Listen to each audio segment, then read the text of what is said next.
मैं विश्व भारती से लोकेश व्यास।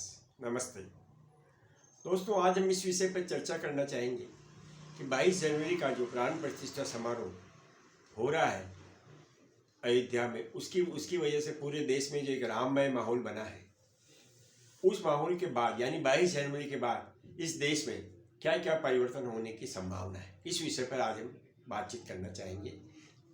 दोस्तों, देश में 22 जनवरी के बाद मेरा ऐसा सोचना है कि राष्ट्रवाद में बहुत बढ़ोतरी होगी। हिंदुस्तान में हर नागरिक ये सोचेगा कि राष्ट्र पहले, हम बाद में। ऐसा एक तूफान सा आएगा, एक उन्माद सा आएगा, बल्कि तूफान नहीं कहेगा, उन्माद सा आएगा।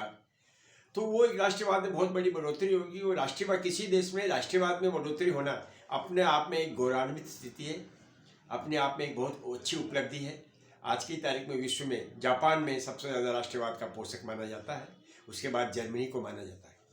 तो मैं सोचता हूँ इस प्राण प्रतिष्ठा समारोह के बाद भारत भी राष्ट्रवाद के स्तर में कहीं न कहीं ऊपर उठेगा। दूसरी जो परिवर्तन आएगा वो ये आएगा, हर दल चाहेगा कि बहुसंख्यक जो वोटर्स हैं, हिंदू जो वोटर्स हैं, उन वोटर्स में हमारी प्रतिष्ठा बढ़े, वो वोटर्स जो है वो हमारे समर्थक बने, ऐसा वो सोचेगा। इसके अंतर्गत जैसे ममता दीदी ने सोचा है कि वो 22 तारीख को काली मंदिर जाकर के पूजा अर्चना करेगी, प्रार्थना करेगी।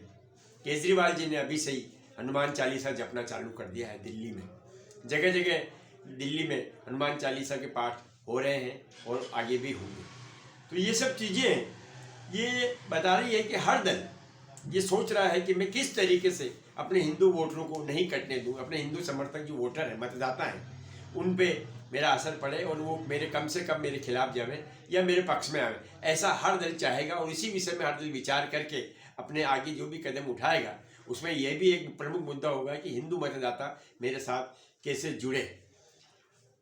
और इसके बाद बीजेपी, जो कि अभी उत्तरी भारत की सबसे बड़ी पार्टी है, वो चाहेगी कि दक्षिणी भारत में भी इसका प्रभाव हो।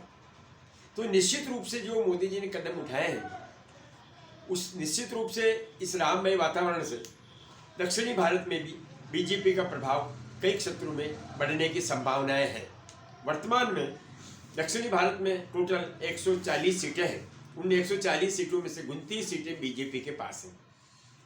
मैं सोचता हूं कि चुनाव में ये सीटें 29 से बढ़ करके 50 तक पहुंचने की पूरी संभावनाएं हैं। यहाँ तक कि मेरा ऐसा अनुमान हो सकता है कि हमारे आदरणीय प्रधानमंत्री जी मोदी भी रामेश्वरम से चुनाव लड़े, ताकि दक्षिणी भारत में भारतीय जनता पार्टी को इस वातावरण से जो फायदा पहुँचे उसका फायदा मिले और हमारी सीटें अधिक से अधिक आवे। इसके बाद चर्चा करते हैं हम धार्मिक स्थल अयोध्या और काशी में। आर्थिक दृष्टिकोण से ये दोनों जिले बहुत मजबूत हो जाएंगे।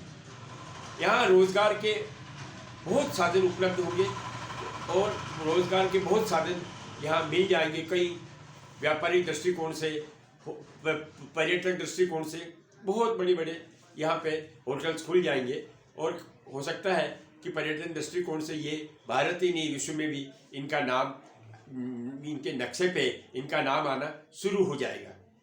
ये सबसे बड़ी उपलब्धि पर्यटक क्षेत्र से इसमें चेंज होगा, बढ़ोतरी होगी राम प्राण प्रतिष्ठा समारोह के बाद।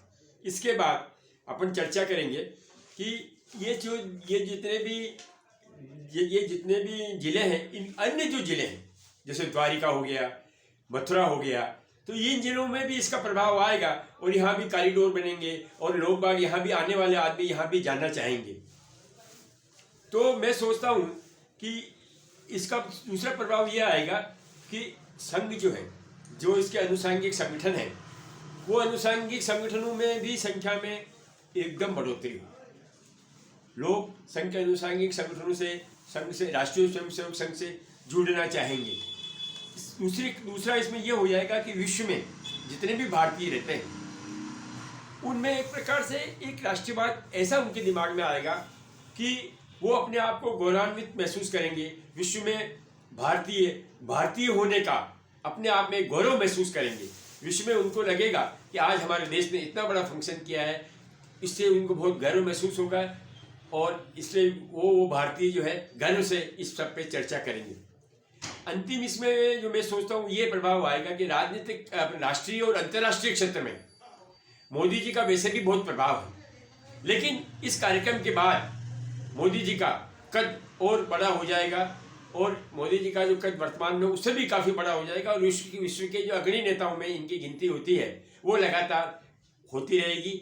विश्व में जो इनका कद आज 1 नंबर पे आता है वो कद बना रहेगा और मोदी जी का व्यक्तिगत प्रभाव भी इसको बढ़ाने में बहुत महत्वपूर्ण भूमिका अदा करेगा। इस पर हम विस्तार से चर्चा 22 जनवरी के बाद एक बार पुनः करना चाहेंगे। आज मैं अपनी बात को यही कहकर के विराम देता हूँ। जय श्री राम। मैं आपसे निवेदन करता हूँ, अगर ये वीडियो आपको पसंद आया हो तो कृपया इसे लाइक करें, शेयर करें और सब्सक्राइब करें। धन्यवाद।